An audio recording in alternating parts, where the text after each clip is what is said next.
So, paano nga ba i-block ang isang tao sa TikTok or gamit ang TikTok? Well, first step, punta lang kayo sa inyong mga TikTok app and then hanapin nyo lang yung pangalan ng tao na gusto nyong i-block.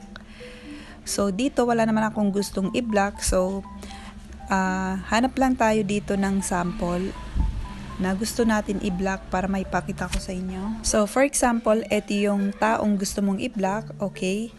So, kung mapapansin nyo, wala tayong makikita dyan agad na block. So, para makita natin, ang pipindutin lang natin ay itong share dito sa bandang taas.